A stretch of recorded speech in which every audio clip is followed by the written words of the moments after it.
Hey everyone, alright, so we are now 40 weeks. Yeah, 40 weeks. I suppose part of me didn't expect to be making this video. Then Brendan would tell you that he expected me to 100% because her due date was around now. But yeah, I suppose it's an interesting mindset because I kind of thought 37 weeks. I know that she's kind of pretty well cooked in there and that she can she can come out safely. I kind of had my mind set on the fact that that would mean that she would come.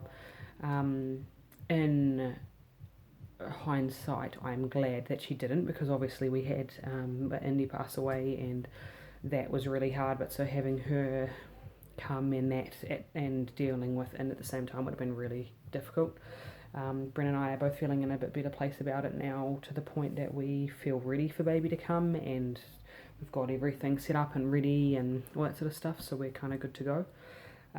But yeah, so 40 weeks thing's been interesting. I suppose it has brought up when we talked to the midwife and told her what had happened to Ind and obviously how that had affected both of us. She said to be prepared for the fact that it may mean that baby comes a little bit later because she doesn't feel like we're ready for her, the environment, all that sort of stuff. So that put the fear in my mind of induction and all that sort of thing, because obviously there's this idea that the 40 weeks is your due date, 41 you kind of start talking about induction, 42 she kind of needs to be out sort of thing, because they believe that there are negative impacts for mum and for baby and all that sort of stuff too. So that's something that I really didn't want to go down that route of, because we want a home birth and all that sort of stuff. Also, I had read heaps of stuff in the past about how induction kind of leads to lots of other things needing to be done during the labour because your body hasn't naturally gotten you there itself. But yeah, so that's been something that I've been kind of concerned about, and I haven't really got a lot of people to talk to about it either, because my mum, through complications through her pregnancies, she ended up having to be induced, so didn't have that waiting game sort of thing. I was born on my due date, but yeah, so yeah, really interesting. And then obviously with the lockdown, we've been so isolated that I haven't been able to see my ladies and talk to them and get opinions from them either. So I've really relied a lot on Brendan to make me feel a bit better about it, which he has for the most part. But yeah, seeing the midwife today, we saw her today, and that really helped. She kind of seemed to get through to me, but also by helping me to know that when that 41 weeks comes, if it does, we can have a talk, but there's no, it's up to us at the end of the day what we want to do for our baby and, my body and all that sort of shit. So that helped, because I was kind of on the impression that it is like, okay, cool, you're 41 weeks, it's just got to happen, it's got to be out by 42, and all that sort of thing, which was stressing me out. So it sounds as though if you wanted to, you could get to 42 weeks and be like, I'm fine, I just want to wait until she's ready to come out. I'm not going to be pregnant forever, and she's obviously not ready to come, so yeah, so I thought that was quite interesting. It calmed my nerves a lot because I didn't want to be put into a situation where we felt pressured to do something.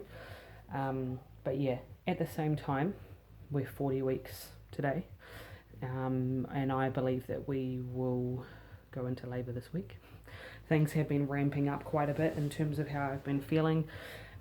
Yesterday the UFC was on, so we ended up watching that all day pretty much, which was good, but I was on a Swiss ball the whole time and kind of bouncing and moving around and all that sort of stuff, and felt quite a lot of tightenings in my stomach and also period-like cramps and that sort of thing. So I do definitely feel like things are changing. In terms of the midwife appointment today, everything was really good. Growth was up a little bit, which is good, up a couple of centimetres, so she's in a really good spot. It's put baby in at just under 3.5 kilos, so that'll be interesting to see when she actually comes out. Interestingly enough too, it's very comparable to Brendan and I. We were both about the same, and about that 3.5, so that's quite interesting. Yeah, everything else looked good. I'm just trying to think what else she did. Our heart rate, all that sort of stuff. Her position's still the same. Amy seems to reckon that her hands, or one hand at least, is up by her face, which will be fun if it decides to come out that way, but that's okay. Funny though, because when we've had both scans done, baby has had thumb and mouth and then hand and mouth and stuff like that too. So I was a thumb sucker for quite a few years into my early teens. So I mean, it's a possibility that baby might be as well, which is fine. It's a self-soothing thing, and for me, who I had quite a lot of disruptions through my childhood as well, through parents divorcing and other stuff like that going on, it was a comfort thing for me. I didn't end up stopping until I was 13, and there's nothing wrong with me, nothing wrong with my teeth, my thumbs are still fine, you know, all that sort of stuff. But I obviously felt like I needed it still, so obviously we hope that that doesn't happen, because it was quite embarrassing for me to feel like I still needed that. But for her initially to feel like she needs that, if that's what she needs, that's fine. And I think Brennan kind of understands that now too, because to start with, he's like, no. But yeah, so yeah. Yeah, I suppose there's not really anything else to say. The last week has been pretty good. It's been up and down with my thoughts and feelings about when is she going to come, and is she going to come on her own. But yeah, other than that, like it's all been really good.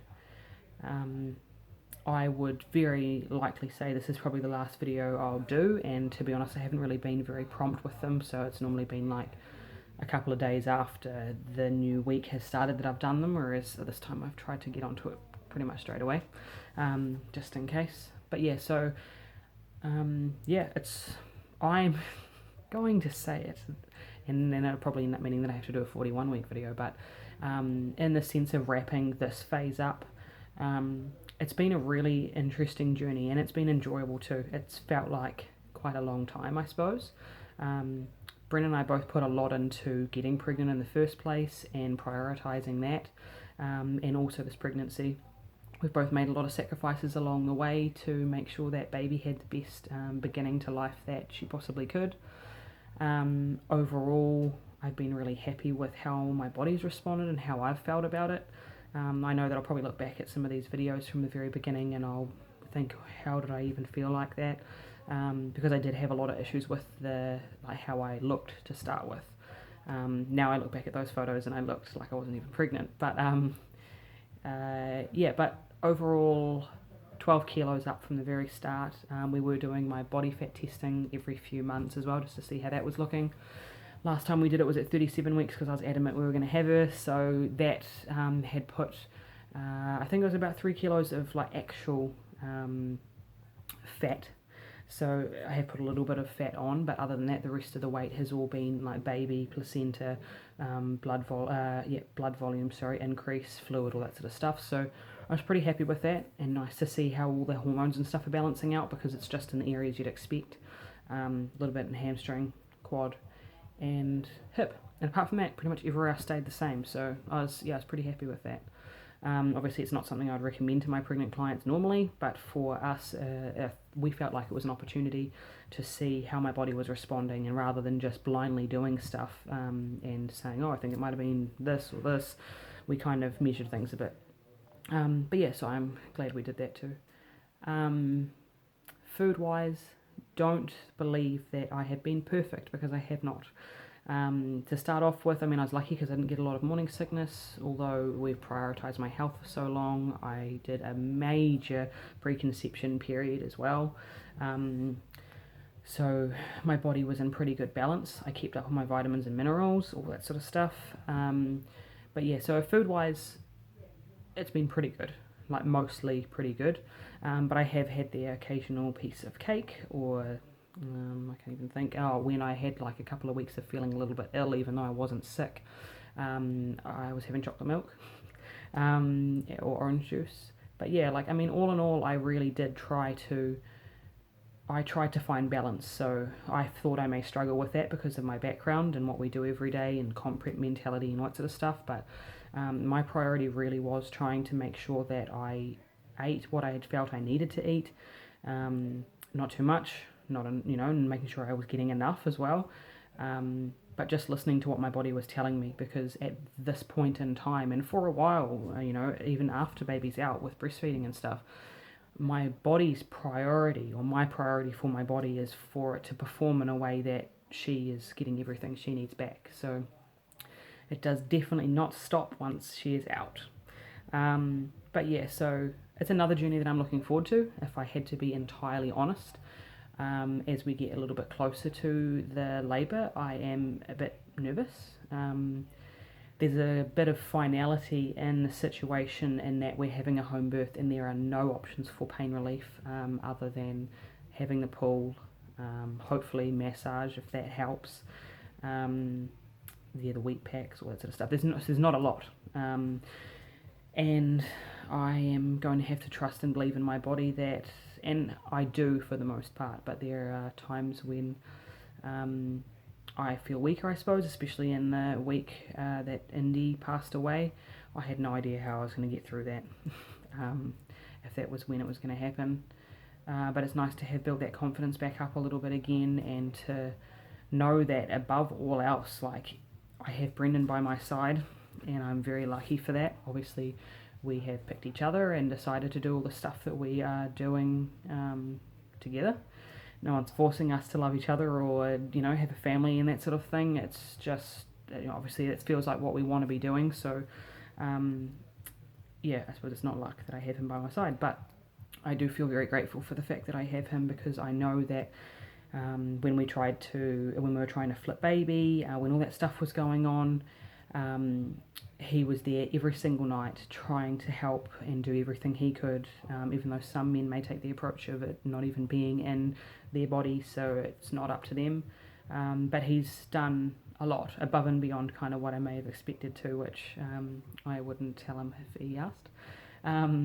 But yeah, so I'm really excited to see where the journey leads us. I'm a little bit impatient. I'm looking forward to going into labour, scared about going into labour and how that's actually going to feel, and a little bit apprehensive about what happens once you get here too, because obviously we planned and we knew that we wanted and we're having a baby. We know that that's what we're doing, but there's still that thing that no matter what you do during the pregnancy, you go through this thing together.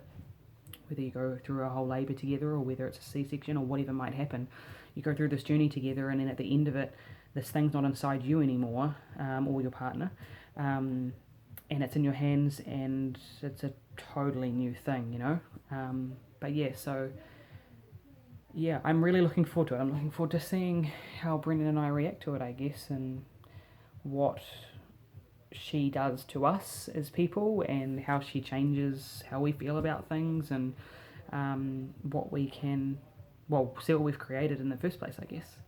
But yeah, so yeah, this video has been very final with the way I've said this, so I hope I don't have to do a 41-week video, but if I do, that's fine. Yeah, okay, cool. Alright, so I'm going to leave it there anyway. If I don't end up having to do another one of these videos, I will definitely do a post-labour video. Originally, I kind of talked about having Brendan on more of these videos, but I think that in the beginning, like, I'm not really a talky person either, but I think in the beginning I was trying to kind of push that we'd both do this. But in the end, I think that it was good for me to be able to do it and just talk, and yeah, so we'll see if he feels comfortable talking after we've had the labour and delivery and stuff, then we'll have him in on it. Otherwise, I'll definitely update you and tell you how everything went from how I can remember it. But yeah, okay, alright, that's it. 40 weeks. See you guys soon.